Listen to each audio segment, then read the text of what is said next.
Dalam penjiwaan kita terhadap kehidupan ini, dalam permainan peran ini, kita merasa terluka, merasa tersakiti. Yang tersakiti, yang terluka siapa sebenarnya? Siapa? Yang menjiwai itu. Kalau ada orang bicara buruk dengan kata-kata, tubuh tersakiti nggak oleh kata-kata buruk itu? Nggak. Apalagi kalau kita tuli, nggak dengar kata-kata itu, betul nggak? Sama kayak cerita Gus Dur. Ditanya, Gus, kamu nggak jengkel lihat orang berpakaian nggak bener kayak gitu tuh? Nggak, biasa aja. Kenapa? Aku nggak lihat kok. Gitu aja kok repot. Ya kan? Ketika kita nggak suka untuk melihat sesuatu, matikan saja daripada kita nggak sanggup menahan data yang masuk. Blokir aja. Blokir. Kalau kita nggak senang dengan sesuatu dari telinga kita, blokir aja. Kita punya aplikasi untuk memblokir itu. Ya enggak? Ya, tapi sayangnya kita tidak sanggup menggunakan kemampuan kita memblokir panca indera. Akhirnya yang terjadi apa? Luka. Kalau orang tuanya ada luka oleh trauma yang tidak menyenangkan buat dia, lalu dia menjadi khawatir, menjadi cemas, akhirnya anaknya pun ikut mengalami kecemasan. Karena anaknya melihat bagaimana orang tuanya merespon sebuah situasi. Ini menurun, luka-luka seperti itu menurun. Maka yang perlu kita lakukan adalah hentikan luka itu. Hentikan. Biarkan dia berhenti pada kita dan tidak diteruskan kepada anak-anak kita. Nah, kalau kita teruskan kepada orang lain, atau mungkin kita sekarang mengalami luka yang diteruskan dari orang tua kita yang harus menghentikannya. Kalaupun kita belum punya anak, jangan sampai kita membawanya pada kehidupan berikutnya. Nanti kita malah masuk ke dalam tubuh yang mengingat luka hari ini.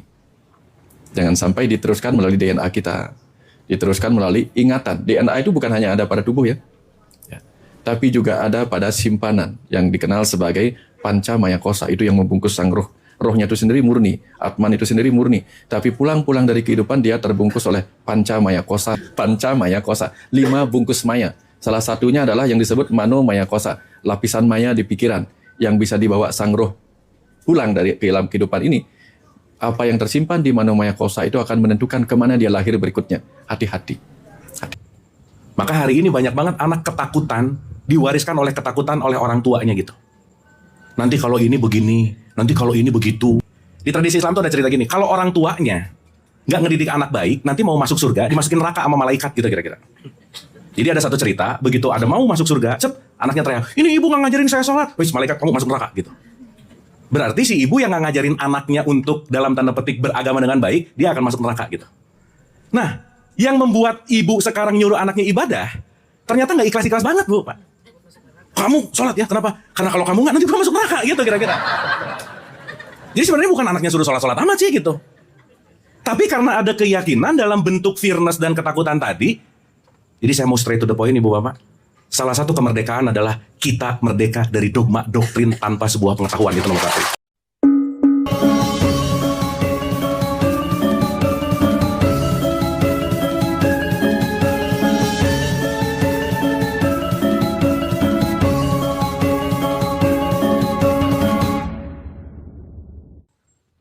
Om Swastiastu. Assalamualaikum warahmatullahi wabarakatuh. Salam sejahtera. Namo Buddhaya. Sejahtera. Namo Buddhaya.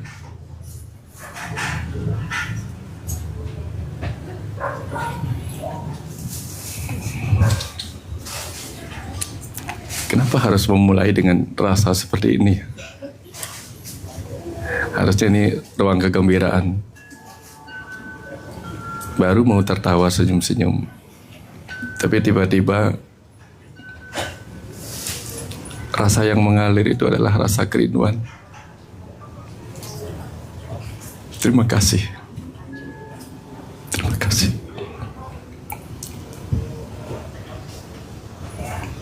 Seperti melihat anak-anak semesta pulang ke rumah semestanya.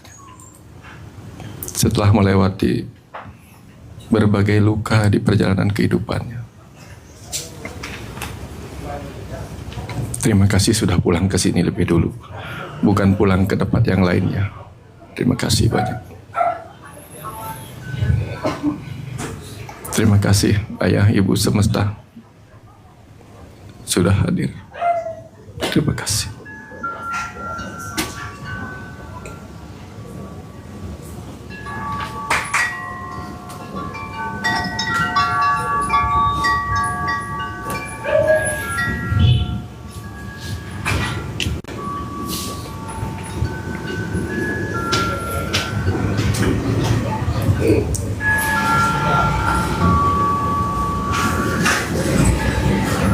Ya, padahal tadi maunya ngomong gini. Pertama. Terima kasih yang sudah hadir pertama kali ke Rumah Semesta. Maunya menceritakan tentang Rumah Semesta dulu gitu. Kenapa ini disebut Rumah Semesta, kan baru pertama kali ya. Ternyata pengetahuannya belakangan muncul. Lebih dulu hadir rasa kerinduan itu yang ya kadang kita nggak pernah mengerti apa yang kita harus alami lebih dulu. Jadi Rumah Semesta ini di sekitar tahun berapa, 2024 itu, bukan 2024, 2004 apa tahun berapa itu, pernah mengalirkan sebuah pesan begini kepada saya dalam bahasa Bali. Nak, ingatkan saudara-saudaramu untuk pulang. Jangan hanya bermain-main di kehidupan ini dan melupakan kesejatian. Nah, itu yang diingatkan kepada saya waktu itu. Dan akhirnya saya bilang, ya Ibu, ya Bapak. Tapi saya nggak tahu siapa yang sudah layak untuk diberikan pemahaman jalan pulang. Bawalah mereka ke sini. Kau yang panggil, maka akan kusediakan rumah ini dengan segala pengabdianku. Sebagai rumah semesta, tempat kamu menemui anak-anak semestamu dalam kerinduan dan dalam pengetahuan.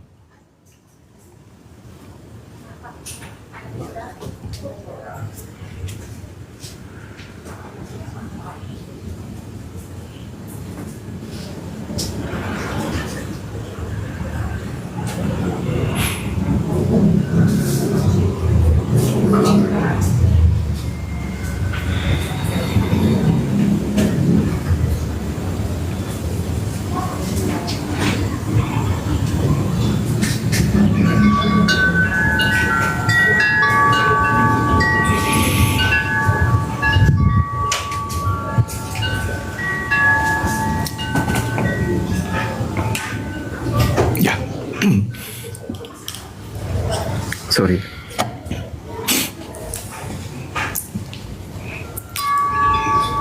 Kebayang nggak ketika nonton film atau video apa itu,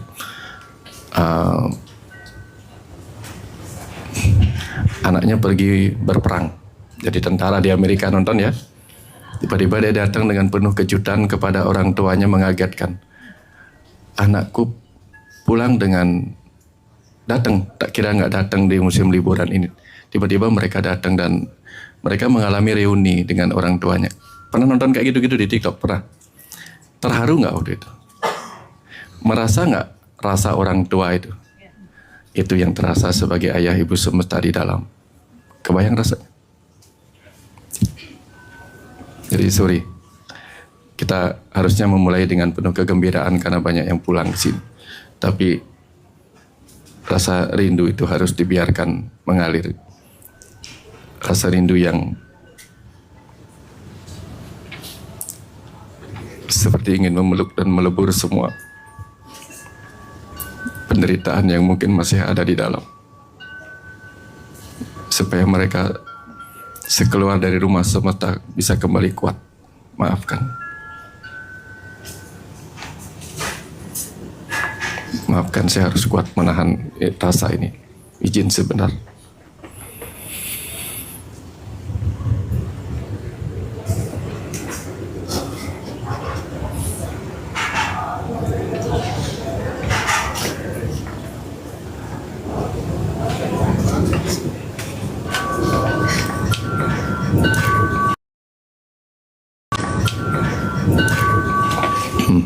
Oke.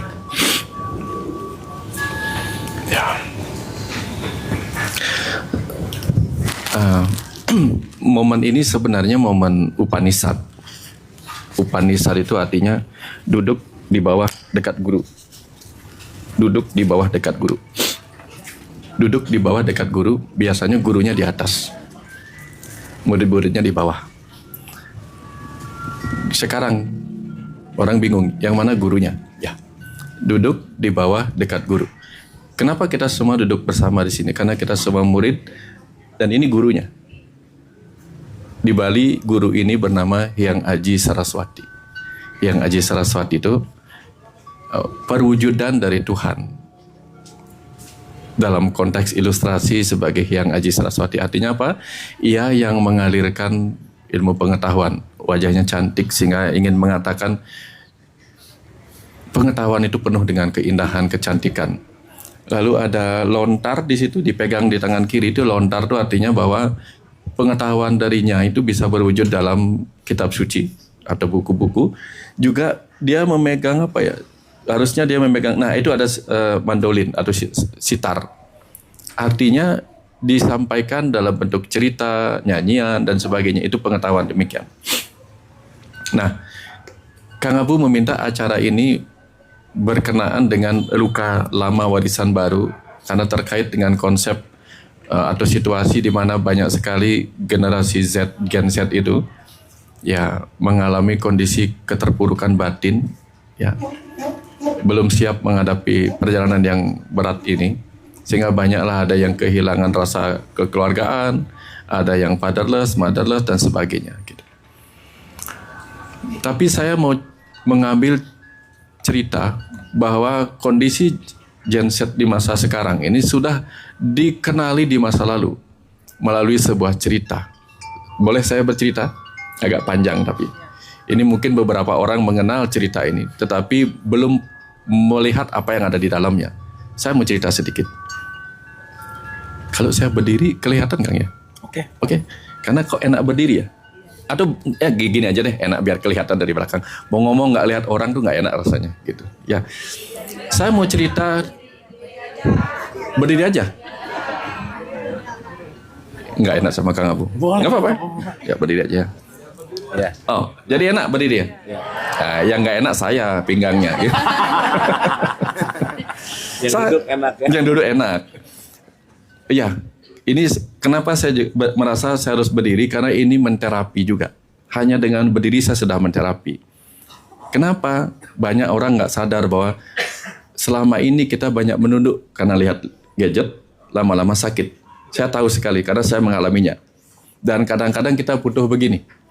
Kalau disuruh yoga begini agak susah. Maka saya berdiri supaya pura-puranya mereka yoga begini. Tengadah gitu kan lumayan merelaksasi, meregangkan ini. Ya, saya mau cerita tentang di Jawa ini ada, di Bali ada kelahiran Batara Kala. Kenapa saya cerita tentang hal ini? Karena hari Sabtu ini adalah hari suci yang disebut dengan tumpak wayang, Kang Abu. Tumpak itu artinya tumpuk. Tumpuk itu artinya yang bertumpuk. Kajang, kliwon, dan wayang bertumpuk. Nah, kenapa hari ini sakral? Konon dalam kisahnya, mereka yang lahir pada wuku wayang, terutama pada Sabtu wayang tumpak ini,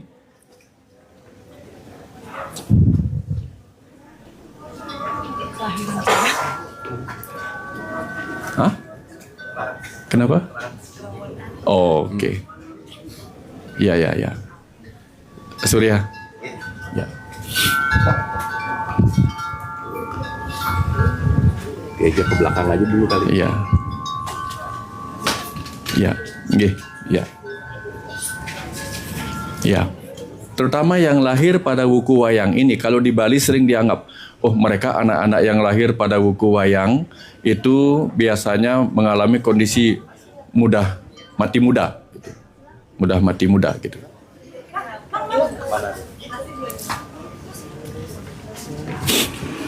Ya. Oh, ya. Belakang.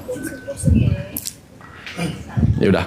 Gak apa-apa, biarin aja. Fokus ke sini lagi. Dah. Ya. Gak apa-apa. Nah, pernah dengar cerita Batara Kala itu, wuku wayang, pernah dengar? Nah, tapi ini saya akan lihat universalitasnya. Nah, jadi wuku wayang itu, nggak tahu kenapa dianggap sebagai wuku di mana orang-orang yang terlahir ini istilahnya melik, tahu ya melik ya?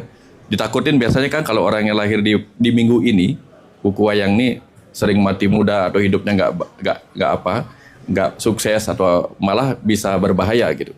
Saya mau cerita sekarang dari kisah Batara Kala lahir. Jadi konon ceritanya Dewa Siwa dan Dewi Uma itu lagi jalan-jalan. Ya, Dewa Siwa dan Dewi Uma lagi jalan-jalan melintasi samudra. Perhatikan, setiap kata yang saya ucapkan dalam cerita itu, setiap nama yang saya ucapkan nanti akan saya kupaskan. Ketinggalan satu kata saja, ketinggalan satu nama saja, akan kehilangan maknanya. Perhatikan ya, Dewa Siwa, Dewi Uma, jalan-jalan ke tengah samudra. Sudah ada berapa kata? Dewi Uma, Dewa Siwa, samudra. Oke. Tiba-tiba di situ ada angin yang menyebabkan pakaian Dewi Uma itu tersingkap. Dan itu membuat Dewa Siwa menjadi birahi. Masa dewa birahi? Jangan nanya begitu. Nah, karena ini mitologi. Masa dewa nggak bisa nahan nafsu gitu. Pada saat tersingkap itu dan dia birahi, keluarlah benih Dewa Siwa. Benihnya jatuh di tengah samudra. Perhatikan, benihnya jatuh di tengah samudra, lalu dimakan oleh ikan. Dimakan oleh ikan. Oke, dimakan oleh ikan. Setelah dimakan oleh ikan, lama-lama di dalam ikan itu dia berkembang benih itu. Dan lahirlah bayi yang bernama Kala. Wujudnya seperti raksasa. Raksasa. Anak kecil lebih wujud raksasa gitu. Si anak kecil ini kemudian menjelang remaja, belum dewasa. Begitu remaja, dia dipelihara oleh Dewa Wisnu dan dipelihara juga oleh Dewa Brahma, pencipta dan pemelihara. Kemudian di masa remaja, dia bingung siapa sebenarnya ayah saya. Siapa saya? Siapa jati diri saya? Sampai sini dapat? Siapa jati diri saya di masa kala remaja. Dan akhirnya diberitahukanlah dia bahwa orang tuamu ada di surga, di alam cahaya. Pergilah ke sana. Dicarilah ke alam cahaya, ke alam surga. Dia nggak boleh masuk. Si anak remaja nggak boleh masuk ke alam surga. Akhirnya karena tidak diizinkan masuk, dia berkelahilah dengan para dewa. Semua dewa-dewa kalah.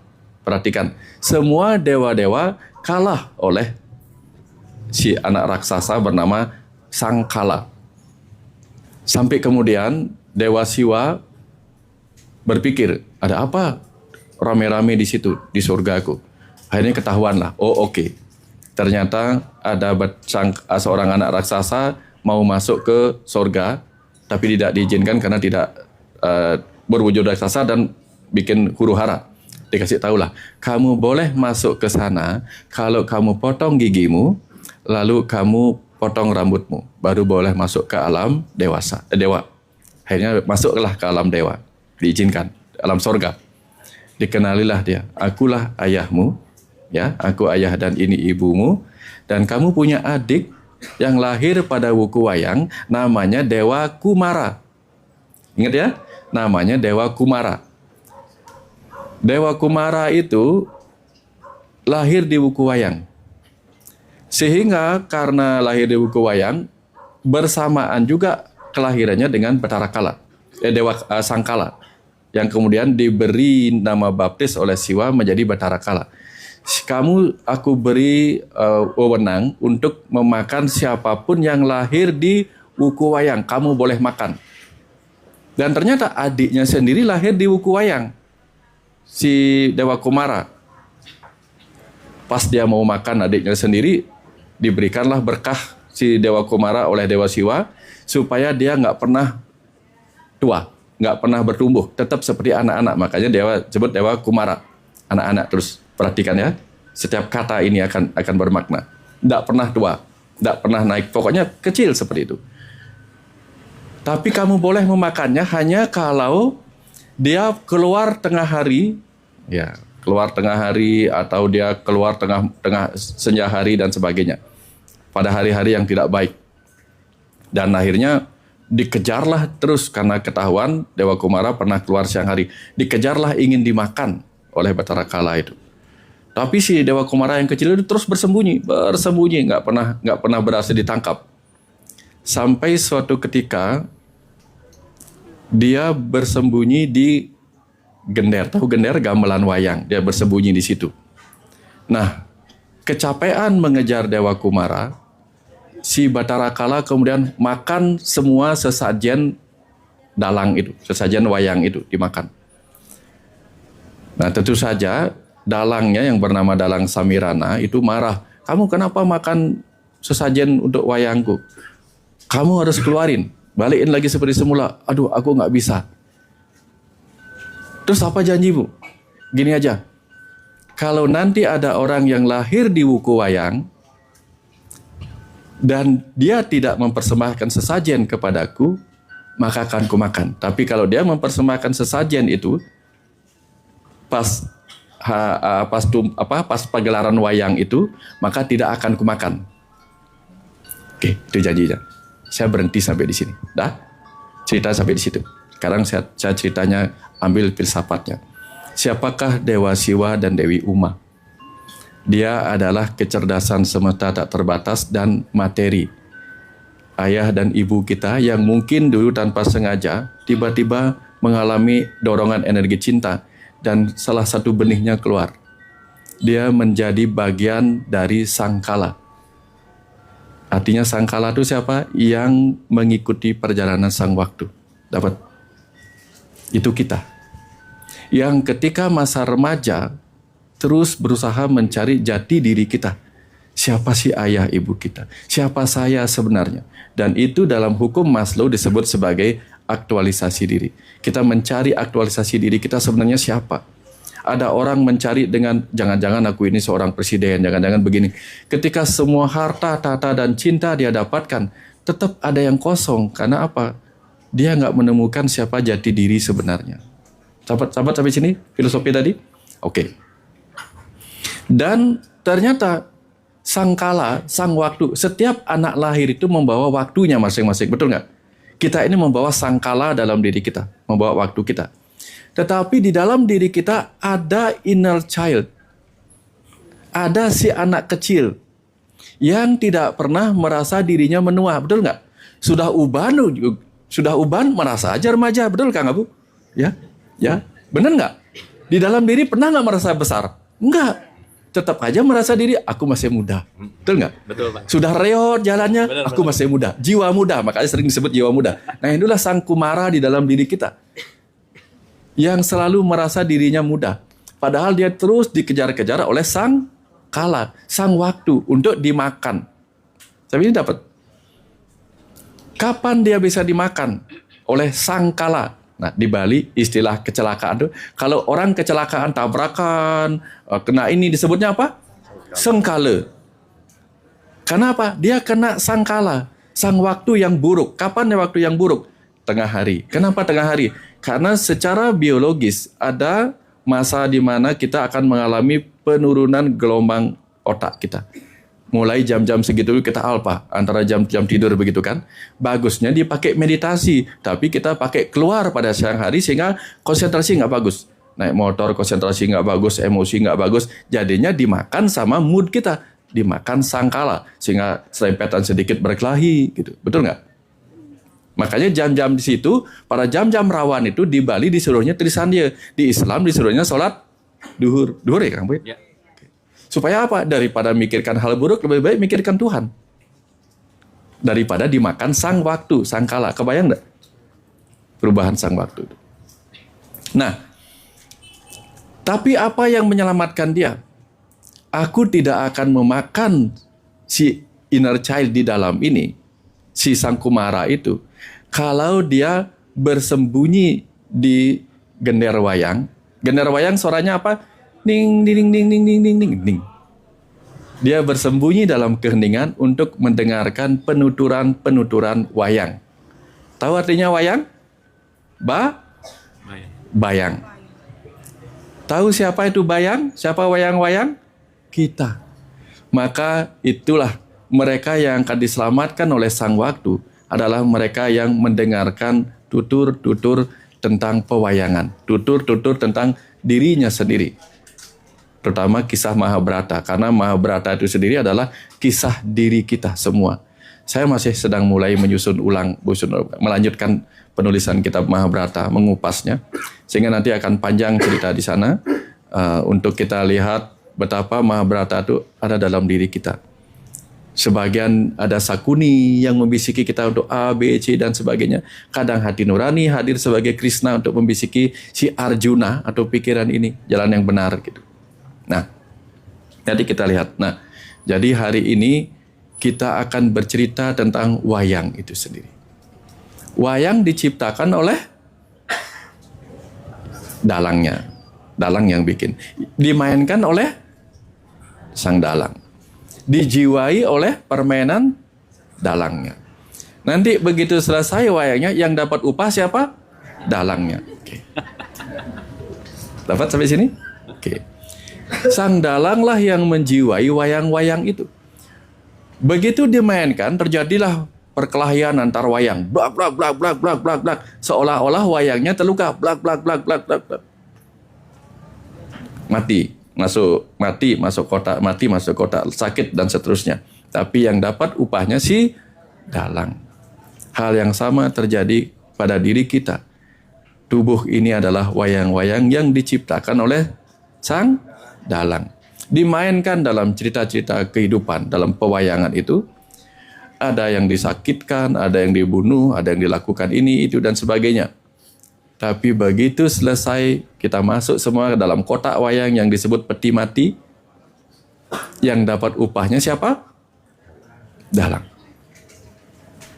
Sang dalanglah yang dapat pahalanya. Baik buruknya begini. Kita berbuat buruk, kita berbuat jahat, kita berbuat baik. Yang nanti dapat pahala siapa? Kita apa sang ruh? Kita apa sang ruh? Sang ruh. Nanti ruhmu lo di neraka, nanti ruhmu lo di surga dapat pahala. Kan ruhnya yang dapat, bukan kita. Karena kita sudah mati. Tubuh ini sudah nggak ada lagi. Kalau kita bicara tentang ruh atau atman, itu siapa? Percikan Tuhan yang sedang menjiwai wayang-wayang ini. Maka dialah yang mengambilnya. Maka dalam kitab Bhagavad Gita pernah disampaikan, Karmani eva dikarste ma palesu kadacana, gitu.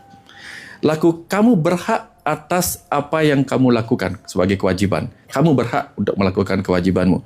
Tapi kamu tidak boleh merasa berhak atas hasilnya. Karena akulah yang akan menikmati hasilnya. Gitu. Jadi kita hanya melakukan. Nah, bahwa dalam penjiwaan kita terhadap kehidupan ini, dalam permainan peran ini, kita merasa terluka, merasa tersakiti. Yang tersakiti, yang terluka siapa sebenarnya? Siapa? Yang menjiwai itu. Bisa dapat ya? Artinya kita nggak apa-apa. Gini, kalau ada orang bicara buruk dengan kata-kata, tubuh tersakiti nggak oleh kata-kata buruk itu? Nggak. Apalagi kalau kita tuli, nggak dengar kata-kata itu, betul nggak? Sama kayak cerita Gus Dur. Ditanya, Gus, kamu nggak jengkel lihat orang berpakaian nggak bener kayak gitu tuh? Nggak, biasa aja. Kenapa? Aku nggak lihat kok. Gitu aja kok repot. Ya kan? Ya kan? Nah, jadi ada saat di mana kita harus mematikan.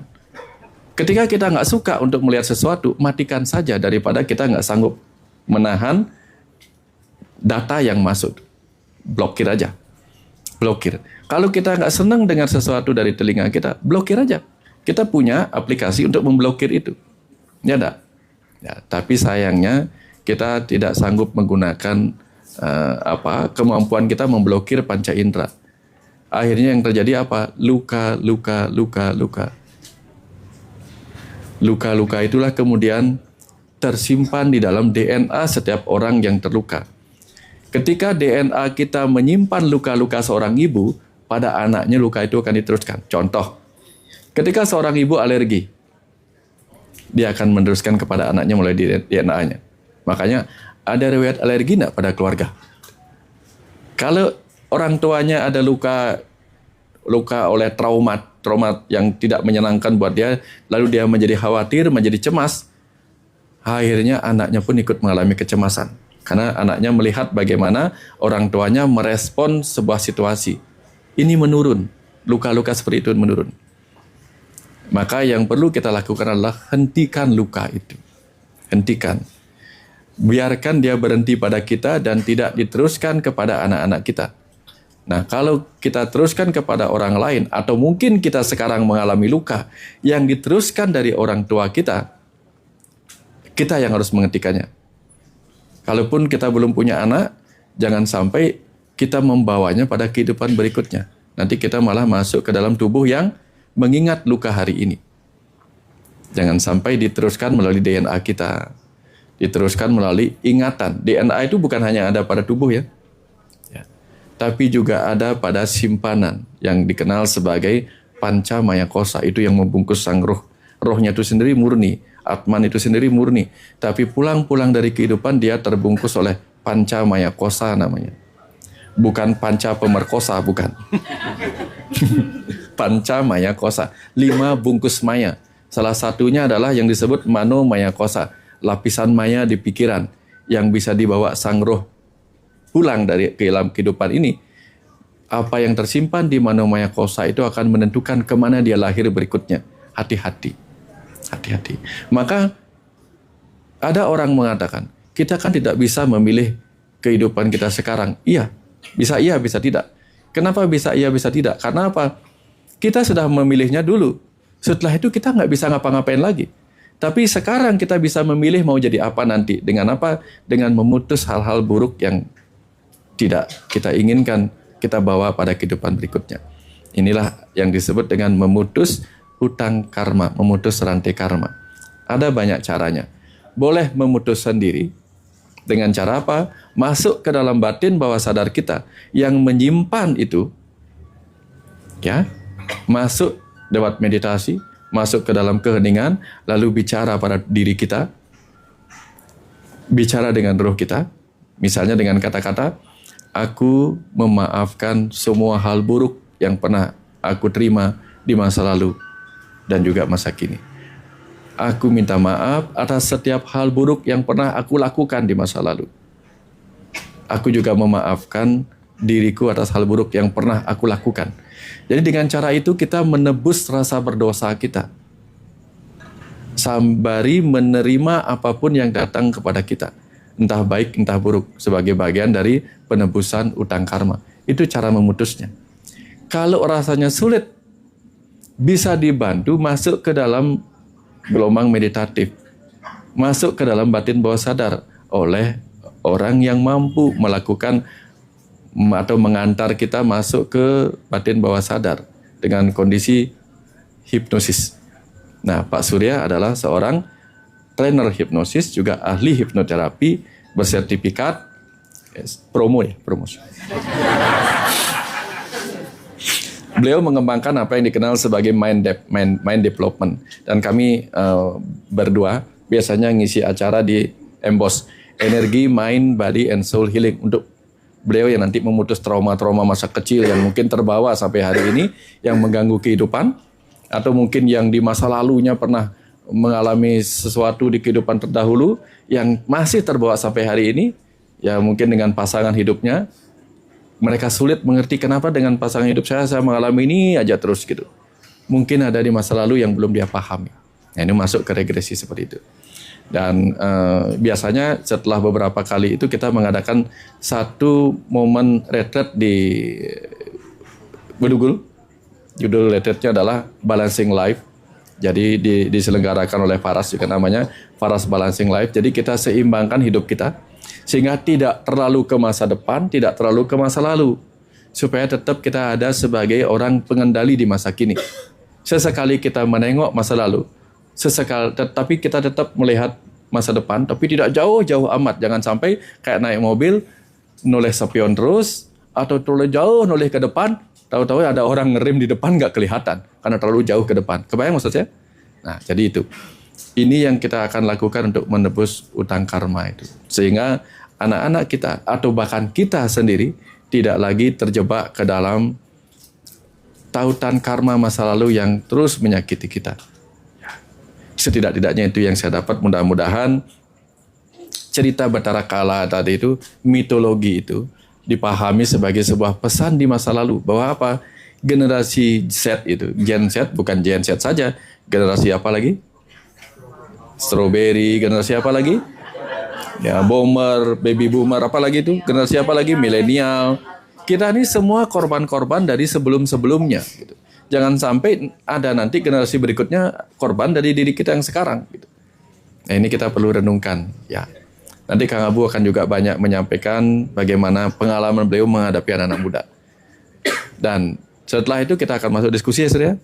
Silahkan nanya apa saja. yang berkaitan dengan saya masa lalu saya kok kenapa begini dan sebagainya begitu. Tapi intinya adalah semua itu tujuannya membuka masa lalu untuk melihat, mengamati apa pesan perjalanan hidup kita. Karena di perjalanan, jangan lupa ya, perjalanan. Diputar sedikit angka hurufnya jadi apa? Pelajaran. Di setiap perjalanan hidup ada pelajaran hidup. Karena hanya dengan belajar, pembelajaran lah. Oh ya, saya lupa. Yang main di Ada Apa Dengan Cinta tuh siapa namanya? Dian Sastro. Dian Sastro, iya dia nama aslinya Dian Sastro. Yang dimainkan siapa namanya? Cinta. Oke. Pasangannya siapa namanya? Oh, Rangga Cinta. Itu apa namanya? Ceritanya gimana saya lupa. Ada yang ingat ceritanya? Ada yang ingat? Dia berlari aku gitu, puisi. Jalan ke pantai. Masih ingat ceritanya? Itu komedi apa tragedi apa? Romantik. Nah, kenapa saya sengaja memancing dengan kata-kata itu? Tiba-tiba langsung ingat pemainnya siapa, peran yang dimainkan apa. Karena kita begitu mudah mengingat sebuah pengetahuan ketika itu hadir dalam cerita. Maka begitulah kita dijadikan pemain-pemain film di sandiwara kehidupan ini. Untuk mengingat cerita-cerita hidup kita. Untuk mengupas cerita-cerita hidup kita untuk menemukan pelajarannya. Kebayang maksudnya? Begitulah sutradara agung itu, si penulis skenario itu membuat kita masuk ke dalam cerita-cerita film. Maka apapun suka duka di permainan hidup ini santai-santai saja. Dunia ini panggung sandiwara, ceritanya mudah. Sorry ya, tolong jangan kena royalti. Terima kasih. Itu, gitu, udah. Jadi apapun yang kita alami dalam kehidupan ini, selalu katakan walaupun suka duka, jangan terjebak pada rasa suka dukanya, tapi jangan sampai lupa mengupas pesan apa yang ada di cerita kehidupan kita. Dah? Begitu mengalami sukacita, begitu mengalami duka cita, cuman satu kuncinya. Apa? O is K. O is the K. O-K. Oke, kalau belum O, belum ketemu K-nya. Dah? Oke. Ya, begitu kita ketemu O-nya, ini kuncinya. Langsung nyanyinya apa? It's okay, it's okay, it's okay. Ya, tepuk tangan untuk kita semua. Oke. Terima kasih. Terima kasih Pak Dokter, luar biasa sekali. Ya. Jadi seperti itu, ternyata kita adalah para wayang sekaligus dalangnya, gitu ya. So itu yang sebetulnya nggak mudah Pak Dokter, menjadi seorang wayang sekaligus dalangnya dalam satu tempat dan satu waktu. Dan tentu tadi kita tunggu Pak Dokter bukunya tentang Mahabharata segera, karena saya yakin banyak yang ingin tahu pengupasan Mahabharata itu seperti apa sih. Begitu banyak hal-hal yang dalam yang bisa dikupas dalam sebuah di sebuah karya Mahabharata itu sendiri. Tentu tadi satu pesan bahwa kita diingatkan bahwa perjalanan ini sebaiknya kita jadikan sebuah pembelajaran. Baik, terima kasih. Aplaus sekali lagi buat Pak Dokter.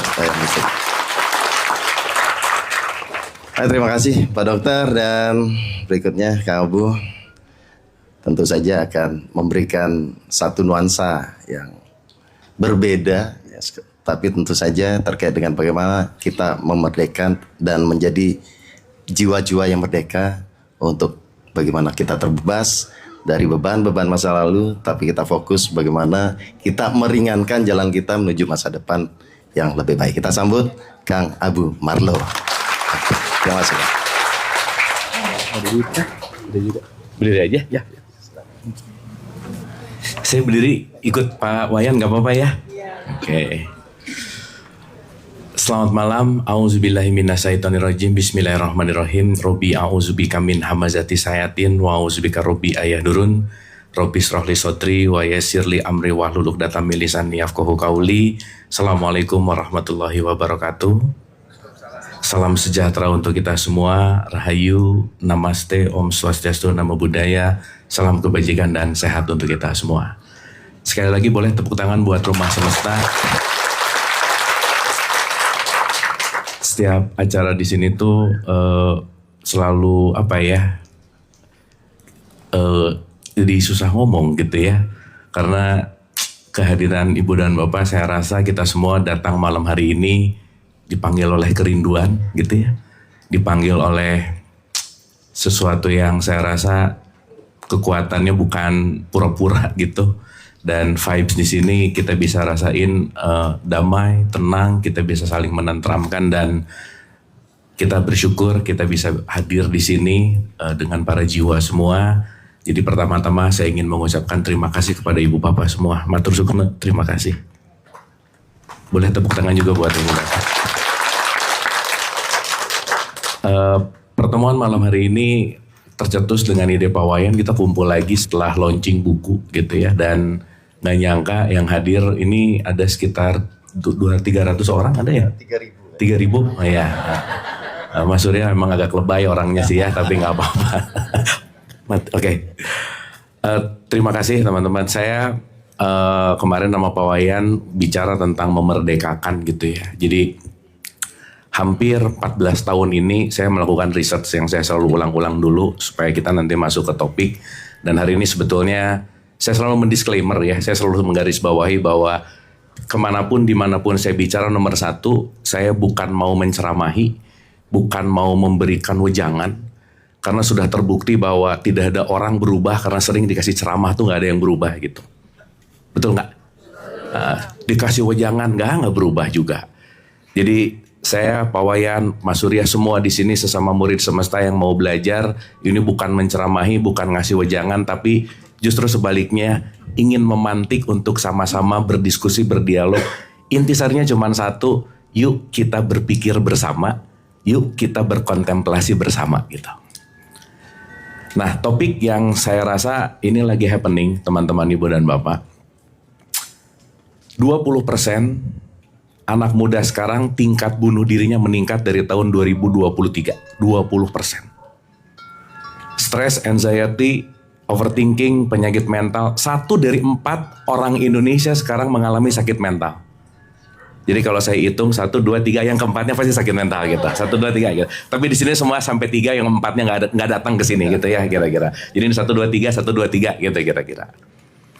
Dan sekarang ini terjadi yang namanya gap generation war atau yang disebut dengan yang namanya perang antar generasi.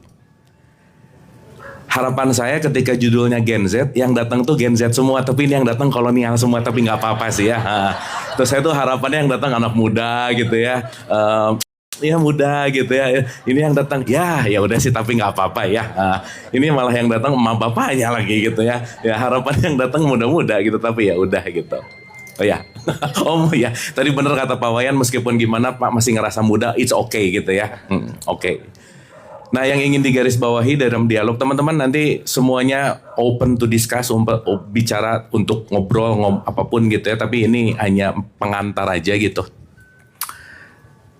Di era teknologi sekarang yang begitu cepat, artificial intelligence yang sangat dahsyat sekarang, kita akan memasuki era yang sangat luar biasa, teman-teman Ibu Bapak. Jadi kalau kita bicara dari zaman Telegram ke WhatsApp, WhatsApp ke AI, ini waktunya makin cepat, makin cepat, makin cepat. Dari pedati ke mobil, mobil ke pesawat, sampai sekarang ke semua teknologi, ini berjalan sangat eksponensial. Nah, saya mau cerita satu hal ini, kenapa? Satu poin yang saya rasa dalam semua tradisi agama, dalam semua kebudayaan, dalam semua apapun, satu poin bahwa yang akan bertahan adalah yang melakukan yang namanya adaptasi. Setuju nggak Bu Pak? Setuju? Berarti kalau tidak beradaptasi, dinosaurus saja punah gitu kira-kira. Tapi kecoa 250 juta tahun masih ada juga sih gitu ya. Jadi ya balik lagi, kata kuncinya adalah adaptasi. Nah, yang ingin saya garis bawahi sebelum nanti kita masuk ke hal-hal yang lebih dalam, ada satu poin begini Ibu Bapak. Terjadi perubahan yang signifikan di antara generasi kolonial sampai Z sekarang. Itu kata kuncinya yang sering saya sebut ulang-ulang adalah terjadinya pilihan yang tidak terbatas di saat ini. Saya kasih contoh. Ini zaman-zaman ibu bapak dulu mau denger radio, pasti nyari telepon umum, nelpon ke radio, betul nggak Bu Pak? Nah, yang ketawa pasti iya lah gitu kira-kira. Betul ya? Berarti dulu waktu mau denger lagu, kita perlu nelpon dulu, nunggu diputar sama penyiarnya dulu, dan batasan dan pilihan kita pada saat itu sangat minim sekali, betul Bu Pak? Oke, jadi mau kirim-kirim pesan, mau apa, pokoknya gitulah kira-kira. Sehingga zaman ibu dan bapak, zaman ibu bapaknya si Gen Z ini, pilihan itu sangat minim. Jadi kita pada zaman kolonial X, Y lah anggap aja begitu, itu pilihan itu sangat minim. Nah, yang menarik adalah begitu lahirnya sekarang Z, sekarang ini disebut dengan pilihan yang tidak terbatas. Jadi ternyata ibu bapak ada satu teori yang perlu kita renungkan baik-baik. Pilihan sedikit menderita, pilihan terlalu banyak juga menderita ternyata. Jadi ibu bapak jangan anggap bahwa orang yang duitnya banyak banget nggak pusing. Pusing juga, kebanyakan duit itu pusing Bu Pak. Gitu. Cuman memang lebih enak nangis di Lamborghini daripada di angkot gitu sih, memang sih. Ya. Dan saya selalu ulang-ulang bahwa uang tidak bisa memberikan kebahagiaan. Kalau sedikit, kalau banyak bisa ya. Udah jangan aneh-aneh gitu. Nah, dalam konteks ini yang ingin saya garis bawahi adalah dengan pilihan yang makin banyak, hari ini terjadi yang disebut yang namanya choice paralysis, artinya apa? Perubahan pilihan yang sangat drastis. Contoh, hari ini mau dengar lagu apa tinggal buka Spotify, nggak suka cetek pindah 1 detik, 1 detik, 1 detik. Bisa nggak Bu Pak? Dan itu tidak terjadi di zaman ibu bapaknya. Betul? Jadi kalau sekarang orang tua ngomong, alah anak sekarang tuh nggak kayak kita orang tua. Kita orang tua nih ya, loyal, kerja 20-30 tahun. Ini sekarang 2 bulan resign, 3 bulan resign. Ya mohon maaf, zaman emak bapaknya emang nggak ada pilihan, itu masalahnya. Betul nggak? Nggak ada pilihan lain, dan sekarang zaman anak atau cucunya pilihannya terlalu banyak. Jadi kebanyakan pilihan juga ternyata berbahaya, sedikit pilihan juga ternyata nggak bikin bahagia gitu. Contoh nih ya, ini dalam penelitian. Ibu kita ngobrol di sini dulu nggak apa-apa ya, untuk pembukaan dulu, pemanasan dulu. Ibu sampai sini oke? Ini tuh muka-mukanya kayak ngerti, tapi ngerti nggak sih? Oh ngerti. Mukanya kayak oke gitu. Tapi oke-nya oke. Ya, enaknya nonton live tuh gini, kelihatan mukanya gitu ya. Kalau di TikTok, di YouTube tuh ngomong apa, iya, ya nggak tahu mereka kayak gimana gitu. Ini kan kalau gini interaksi yang nggak bisa dibayar dengan apa-apa gitu. Nah, yang menarik, terjadi transisi dari semua lini ketika pilihan makin banyak. Contoh, saya kasih contoh. Ibu bapak kalau datang ke undangan, yang ngundang, terus makanannya cuma ada 3, pilihannya, pelit banget nih yang ngundang, gitu pasti. Karena cuma ada 3. Tapi kalau makanannya ada 10, 15, itu pusing, mau yang mana duluan pasti pusing. Betul ya? Berarti problem kita semua sebetulnya adalah dari pilihan. Ini nanti kita sebut sebagai choice paralysis. Karena kita berangkat dari situ supaya kita ngerti bahwa semakin sekarang pilihan makin gak terbatas gitu. Dan mohon maaf, saat orang tua tidak mau berubah, saat orang tua tidak mau beradaptasi, itu nggak akan pernah menyelesaikan. Jadi, saya nggak setuju banget kalau ngomong bahwa Gen Z itu lembek lah, strawberry generation lah. Jangan lupa, mereka seperti itu karena didikan ibu bapaknya. Betul nggak Bu Pak?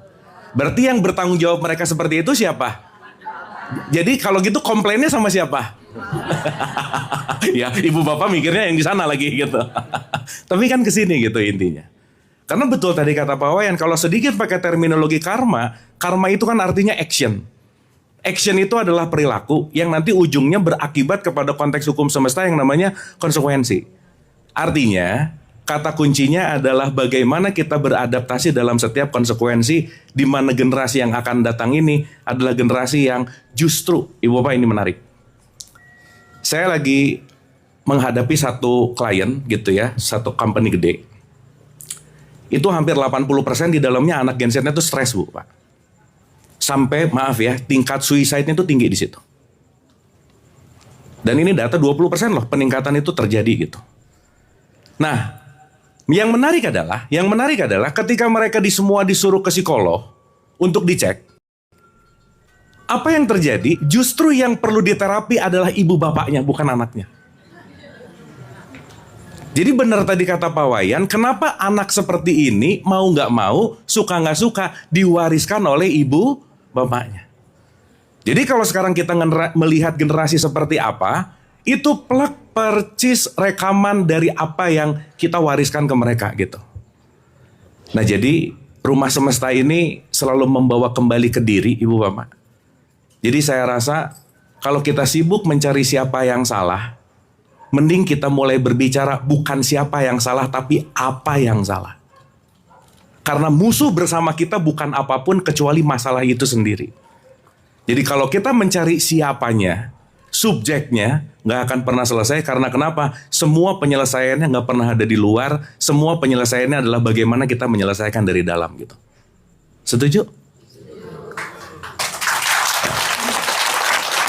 Ini tepuk tangannya delay deh. Nah, oleh karena itu, saya mungkin di kesempatan ini ingin berbicara tentang the teori atau konteks pemahaman segalanya kita sebut sebagai pemahaman mutlak lah gitu. Contoh ibu bapak. Hampir rata-rata orang tua 98% mewariskan apa yang didapatkan dari orang tuanya dulu. 98%. Sehingga apa yang diwariskan ke anak itu tidak ada perubahan. Karena kenapa? Itu hanya menjadi rantai yang diwariskan tanpa sebuah perubahan. Dan itu terjadi dalam sebuah keluarga gitu. Nah yang menarik, perubahan tanpa sebuah kesadaran, perubahan tanpa sebuah berpikir, perubahan tanpa sebuah pembaharuan, itu akan mengulang hal yang sama gitu. Nah oleh karena itu saya mau mengajak dulu untuk masuk kepada memerdekakan jiwa itu sebenarnya gimana sih gitu. Karena ya ibu bapak mohon maaf ya, kalau kita sekarang berpikir bahwa kita hidup nunggu mati baru kembali, kayaknya kelamaan deh. Bener nggak? Mati nanti. Kita tuh kan senang banget didongengin hal-hal nanti gitu. Makanya guru saya pernah bilang gini, salah satu kriminalitas tertinggi dalam hidup adalah mengatakan ada tempat yang lebih indah selain saat ini di kemudian hari. Itu kriminalitas. Bener gak? Karena nanti belum tentu, bener gak? Mau ngomongin surga kek. Dan pertanyaan yang belum hari ini belum pernah saya dapat. Semua agama, semua kepercayaan selalu ngomong surga pasti ada pintunya, betul? Yang saya tanya, pintu surga bukannya digeser apa didorong, belum pernah ada yang tahu. Gitu. Soalnya belum pernah ada yang pernah ke situ gitu. Terus dijanjiin lagi gitu. Nah artinya yang ingin saya garis bawahi saat ini, kenapa saya cerita ini Bu, Pak? Sorry to say, anak-anak Gen Z sekarang, lebih dari 73% dia tidak tertarik dengan ceramah-ceramah agama, dogma, doktrin, mereka nggak tertarik. Jadi anak-anak sekarang beda sama angkatan saya mungkin terakhir, ibu bapak, yang sekarang kalau anaknya bilang, nah kalau enggak, nanti kamu masuk neraka. Si anaknya akan nanya, emang neraka di mana mah? Nggak ada sekarang. Dia bisa nanya ChatGPT gitu sekarang. Artinya apa? Saat kita menggunakan metodologi lama dengan sistem yang baru, sistem thinking yang lama dengan kenyataan yang baru, apalagi dimasukkan dengan dogma, dengan doktrin, dengan belief system yang, sorry tuh saya yang sekarang tidak masuk kepada critical thinking dulu, itu nggak akan berhasil gitu. Sementara, hal yang paling sulit adalah melepaskan keyakinan masa lalu. Dan itu yang paling PR justru diyakini dalam konteks yang tadi si anak-anaknya. Kenapa yang disuruh ke psikolog itu justru malah ibu bapaknya? Justru yang menarik adalah perubahan bukan datang dari anak tapi dari ibu bapaknya. Jadi kalau tadi saya harap anak Gen Z yang datang, ibu bapaknya datang lebih bagus sih sebenarnya gitu. Kita lihat, tepuk tangan dulu dong Bu, Pak. Dan saya rasa kalau udah jadi keluarga rumah semesta adalah orang tua yang tipikal mau berubah. Betul nggak Bu, Pak? Karena maaf banget, banyak banget orang tua yang gak mau berubah lagi karena dia merasa bahwa sistemku ini udah yang paling benar. Keyakinanku ini udah yang paling benar gitu.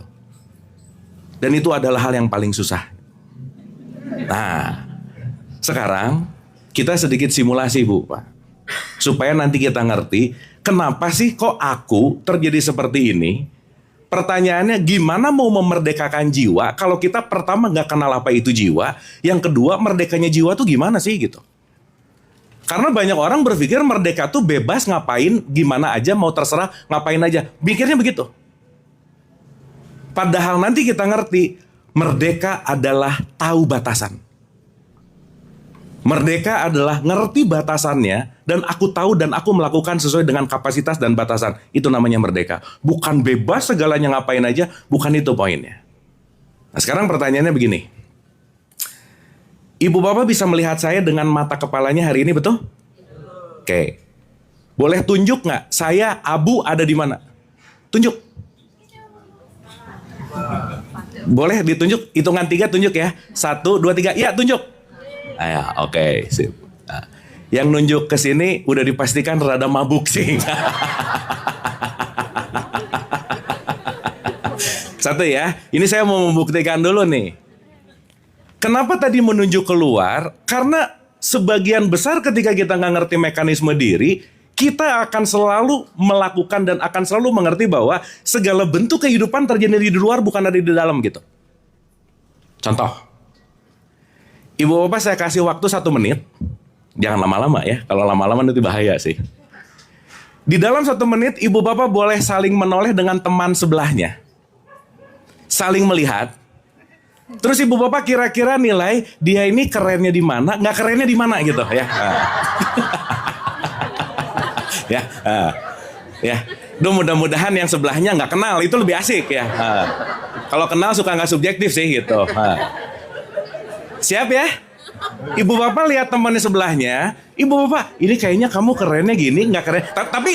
Tapi nggak usah diomongin, nggak usah. Kalau diomongin akan memicu peperangan ya. Oke? 1 menit jangan lama-lama. 1 menit silakan ibu bapak mau ke kanannya atau ke kirinya silakan. Dilihat kerennya apa, nggak kerennya apa. Silakan. Ya. Ya. Jangan so malu-malu gitu, udah biasa aja ya.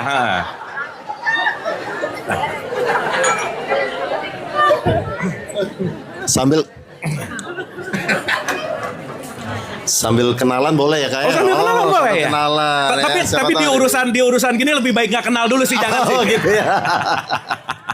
Oke. Udah ya? Udah cukup ya, udah nggak usah 1 menit lah, udah cukup ya. Dah. Ibu bapak barusan begitu toleh kanan, toleh kiri, ada menilai nggak? Menilai teman sebelahnya nggak? Oke. Iya, pokoknya sebelahnya betul? Barusan kita semua sama-sama sedang saling menilai, betul? Oke. Ada sisi baiknya nggak dari teman sebelahnya? Ya, yang jawab enggak dendam berarti ya. Ibu kalau bisa pindah duduk Bu, silakan. Jahat banget, nggak ada bagus-bagusnya gitu. Ya tapi nggak apa-apa sih. Ya oke. Ya ngomongin jelek nggak udah lah ya. Ada sisi bagusnya nggak? Ada. Sekarang saya tanya. Nah, ada sound. Kita mulai. Nanti datang. Kita sambil sound ini nggak apa-apa ya ibu bapak ya. Kita nikmati gitu. Pertanyaan saya. Saat ibu dan bapak waktu ngelihat teman sebelahnya, yang ibu bapak lihat dia atau dirinya sendiri?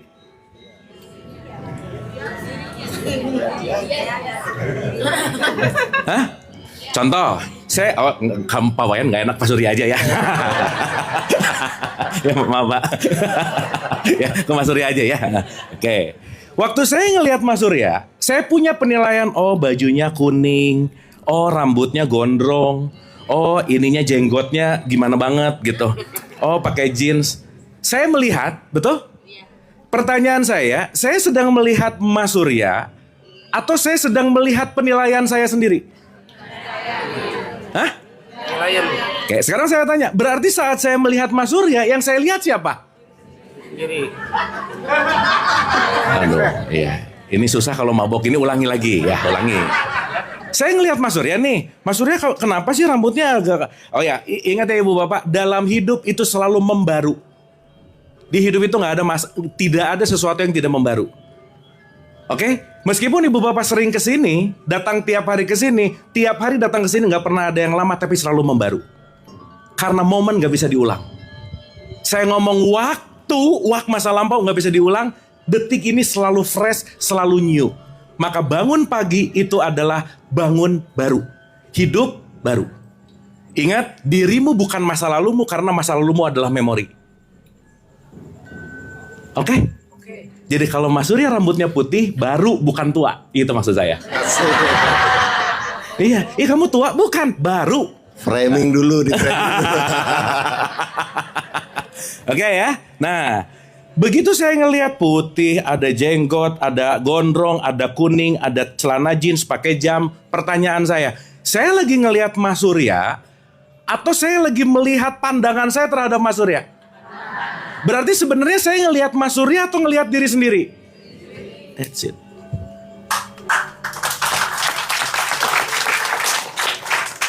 Itu tepuk tangannya tuh ikut tepuk tangan, tapi rada-rada nggak ngerti gitu. Apa sih, ya udah tepuk tangan dulu. Gitu.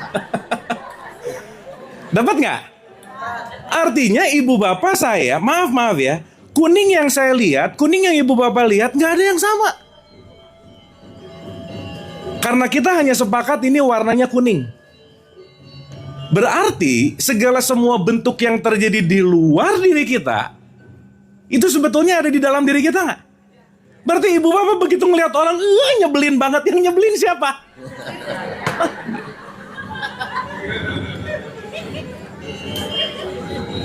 Betul nggak? Pertanyaan saya, hal-hal seperti ini banyak disadari atau banyak tidak disadari? Tidak. Ya udah bagus ya, bagus. Itu kalau udah ngaku bagus ya. Ibu bapak untuk diketahui, kalau orang udah mulai ngerasa dirinya gila, mau sembuh bentar lagi gitu. Yang bahaya, orang gila nggak tahu dirinya gila. Jadi kalau aku tidak tahu itu bahaya. Tapi saat aku tahu, kalau aku tidak tahu, good. Dan saat ini apa yang terjadi? Semua yang diinstal, semua yang diwariskan, itu konteksnya selalu tanpa filter. Maka apapun, siapapun yang menjadi anak atau cucu, itu nggak bisa lepas dari semua apa yang dilakukan tanpa sadar. Tapi buah itu akan tumbuh dan akan ada konsekuensinya, tiba-tiba kaget gitu. Contoh, saya rasa ngomongin karma kita udah paham itu adalah konteks tabur tuai, oke ya. Sementara 98% yang kita lakukan kita nggak sadar. Katakanlah gini, nggak sadar tiap hari nanam cabai, nggak sadar. Tiba-tiba cabai berbuah nggak? Berbuah. Begitu berbuah kayak gitu, kok ada cabai gitu.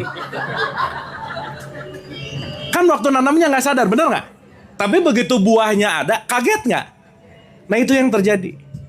Kita lupa julid sama orang, kita lupa ngejelekin orang, kita lupa begitu jatuh tempo karmanya datang ngomong, Tuhan lagi nguji aku. Ya elah, Tuhan lagi nguji, iseng amat Tuhan nguji ya.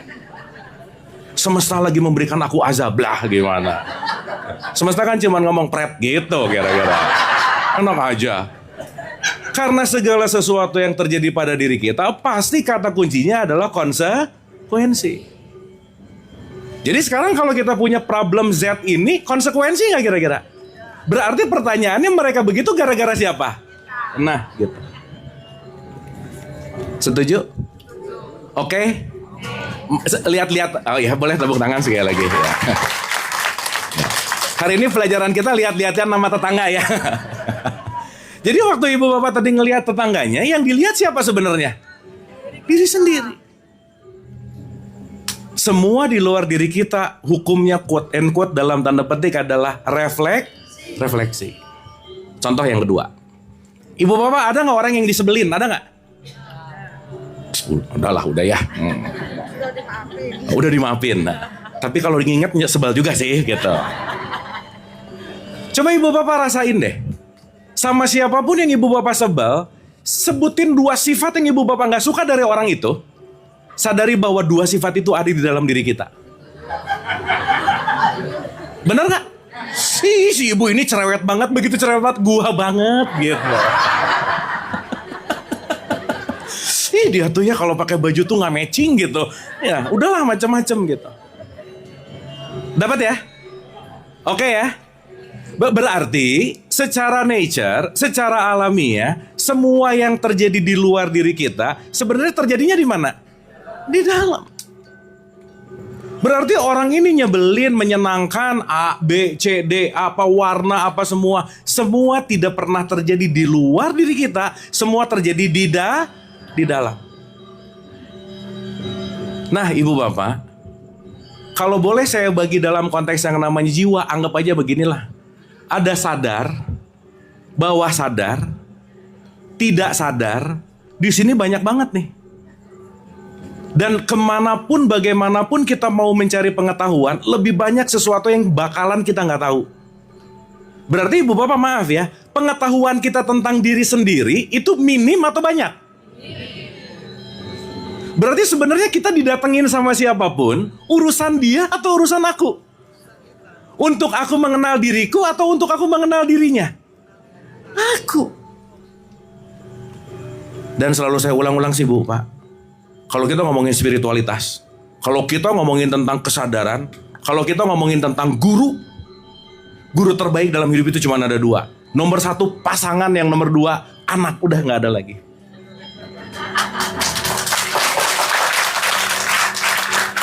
Betul nggak? Karena saya juga selalu mengulang-ulang, Tuhan semesta, kalau kita berdoa, semesta Tuhan nggak akan ngasih hasil. Ibu Bapak doa, ya Allah jadikan, ya Tuhan, atau apapun lah, jadikan aku orang yang sabar. Sabar nggak akan datang. Tapi semesta, Tuhan, Allah, apapun itu namanya, akan memberikan kesempatan untuk menjadi orang. Jadi kalau Ibu Bapak minta jadi orang sabar, besok didatangkan kesempatan untuk jadi orang sabar, ketemu orang nyebelin. Betul? Berarti kalau Ibu Bapak pasangannya nyebelin terus, kesempatannya besar atau kecil? Bersyukur nggak kira-kira? Jadi mulai besok kalau pasangan nyebelin, terima kasih. Ibu Bapak maaf ya, Ibu Bapak kalau pasangan yang nyebelin nggak akan datang ke sini, nggak akan, udah pasti. Serius, kalau anaknya nggak ribet nggak datang ke sini. Tadi tuh sebelum lagi cek sound saya ngomong, orang yang datang ke rumah semesta setidaknya penderitaannya gede banget, udah gitulah kira-kira. Makanya mau datang ke sini. Betul nggak? Ibu Bapak kita happy, ketawa-ketawa nggak? Ya lagi ngetawain siapa? Gitu. Gitu. Itu mulai bagus tuh. Udah mulai oke gitu. Dapat ya? Nah, Ibu Bapak maaf ya. Saya mempelajari sekitar 7 tradisi agama lah. Saya belajar Hindu ke Pawayan, saya belajar Buddhism ke para Bante, Islam saya terlahir dalam tradisi Islam. Meskipun saya nggak milih agama Islam sih sebenarnya. Saya cuman dilekatkan aja sama ibu saya, dah gitu. Terus mau ngelawan ibu saya marah, jadi udah mending baikan lah gitu kira-kira. Saya belajar ke Vatikan untuk Katolik, saya belajar banyak ke Romo dan seterusnya gitu. Yang menarik Ibu Bapak, dari semua tradisi agama, poin utamanya cuma satu adalah agama adalah wahana untuk mengenal dirimu. Agama adalah jembatan, agama adalah bagaimana kita alat untuk mengenal diri gitu. Sehingga ya mohon maaf ya, memang saya selalu ulang-ulang sih Ibu Bapak, maaf banget ya. Saat kita tidak melepaskan dari sesuatu yang dalam tanda petik melekat dalam sebuah keyakinan tanpa kesadaran, kita akan muter-muter di level yang sama terus gitu. Maka salah satu hal yang membuat konteks di mana si Z ini sekarang terjadi, itu adalah sistem keyakinan yang diwariskan dengan ketakutan yang disebut dengan dogma dan doktrin gitu. Maka hari ini banyak banget anak ketakutan diwariskan oleh ketakutan oleh orang tuanya gitu. Nanti kalau ini begini, nanti kalau ini begitu, nanti kalau ini begini. Yuk saya mau cerita dalam tradisi Islam sedikit ya. Di tradisi Islam tuh ada cerita gini, kalau orang tuanya nggak ngedidik anak baik, nanti mau masuk surga dimasukin neraka sama malaikat gitu kira-kira. Jadi ada satu cerita, begitu ada mau masuk surga, anaknya teriak, ini ibu nggak ngajarin saya sholat, wis malaikat kamu masuk neraka gitu. Berarti si ibu yang nggak ngajarin anaknya untuk dalam tanda petik beragama dengan baik, dia akan masuk neraka gitu. Nah, yang membuat ibu sekarang nyuruh anaknya ibadah, ternyata nggak ikhlas-ikhlas banget Bu, Pak. Kamu sholat ya, kenapa? Karena kalau kamu nggak, nanti gue masuk neraka gitu kira-kira. Jadi sebenarnya bukan anaknya suruh sholat-sholat amat sih gitu. Tapi karena ada keyakinan dalam bentuk fearness dan ketakutan tadi. Jadi saya mau straight to the point Ibu Bapak. Salah satu kemerdekaan adalah kita merdeka dari dogma doktrin tanpa sebuah pengetahuan. Itu nomor satu.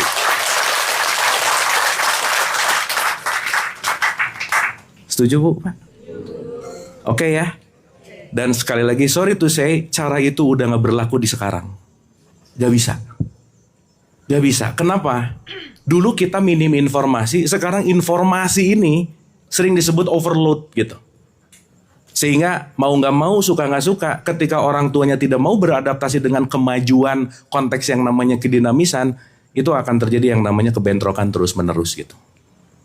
Nah jadi karena nanti mungkin kita akan lebih banyak berdialognya Ibu Bapak. Jadi nomor satu sekali lagi, mari kita merdeka dari ketakutan-ketakutan di mana kita mulai mengerti. Saat Ibu Bapak kita melihat segala sesuatu dengan kesadaran, begitu ngelihat kita siapapun, yang aku lihat ternyata adalah pantulan jiwaku gitu. Ada orang gini, oh oke. Ada orang begitu, oh oke. Maka begitu nanti kita sadar, kemanapun kita melihat, sama siapapun kita ketemu, kita lagi mau belajar untuk mengenal siapa diri kita yang sejati sebetulnya.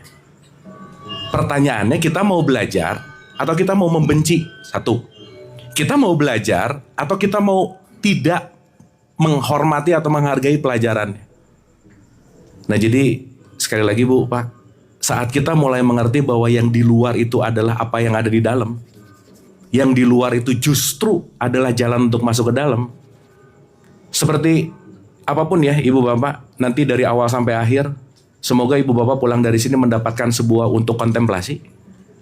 At least tadi Pak Wayan bicara, Ibu Bapak dapat, oh gitu gak kira-kira? Dapat ada sesuatu gak kira-kira?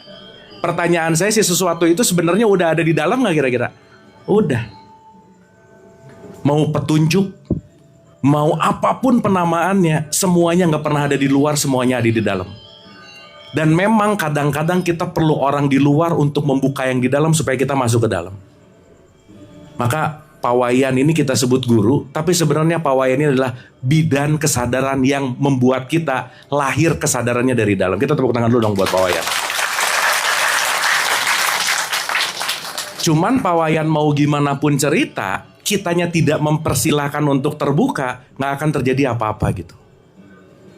Sehingga yang ingin saya garis bawahi lagi bahwa Ibu Bapak, yuk, hidup ini adalah urusan konsekuensi, bukan di sana, bukan di sana, bukan di mana-mana, tapi urusannya adalah di sini gitu. Kadang kita tidak mau mengambil tanggung jawab karena terlalu banyak cerita-cerita yang kita tidak dalam konteks yang namanya sadar. Iya nih, aku lagi diberikan ujian, seakan-akan ujian datang, kitanya nggak ikut tanggung jawab gitu. Padahal segala sesuatu yang terjadi, semuanya pasti kaitannya dengan yang namanya karma. Karma adalah action, action adalah perilaku, perilaku pasti akan ada hubungan yang namanya sebab akibat. Nah oleh karena itu Ibu Bapak, simple aja dulu gitu ya. Jadi sekali lagi, saat kita mulai menyadari apapun yang ada di luar adalah yang ada di dalam, kita pasti akan jauh lebih berhati-hati dalam melakukan segala sesuatu. Yang selalu saya contohkan begini Bu, Pak. Terakhir ya, habis ini ke Mas Surya, habis itu kita bisa dialog panjang lebar sesuai dengan case-nya. Ini tolong diingat Ibu Bapak, 99% yang kita lakukan itu didorong oleh emosi. 99%. Jadi ngelihat apapun, emosi dulu baru mikir. Ibu Bapak ini tipikal orang-orang yang mikir dulu baru ngomong atau ngomong dulu baru mikir, yang mana? Ngomong dulu baru, nah berarti penelitiannya valid, benar. Komen dulu baru mikir. Marah dulu baru mikir. Begitu gak kira-kira? Itu 99% terjadi. Sehingga Ibu Bapak, tidak akan ada orang yang bisa merubah kita untuk mengontrol kita tidak dikuasai oleh 99% emosi, kecuali kitanya mau berubah dan mau latihan. Saya selalu kasih analogi gini Bu, Pak.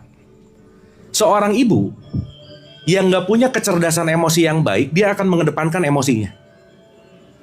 Ketika anaknya mecahin telur yang harganya cuma 10-15 ribu, begitu telurnya pecah, si ibunya teriak sama anaknya, nyubit lagi. Pertanyaan, teriakan akan nempel nggak? Cubitan akan jadi memori nggak? Kehilangan 10, 15 ribu, 20 ribu, saya rasa nggak sepadan dengan luka batin yang dia akan dapati seumur hidupnya. Betul nggak? Ketika dia hanya kehilangan gelas, kehilangan telur dengan cacian, dengan makian. Kenapa? Itu dikopi pasti dari orang tuanya. Orang tuanya pasti mengkopi dari orang tuanya. Jadi ibu bapak, kalau kita ngomongin sedikit ke pernikahan, begitu kita ngelihat pasangan kita lagi ngelihat segerombolan keluarganya sebenarnya. Iya. Iya benar. Makanya kemarin-kemarin saya bikin cerpen. Ada menantu ngobrol sama mertuanya. Si mertuanya nanya, Du gitu, nah anaknya mau dididik nggak sama ibu, kata mertua. Menantunya ngomong, enggak bu, makasih. Kenapa? Aku sudah merasakan didikanmu selama ini gitu. Kan anaknya ya.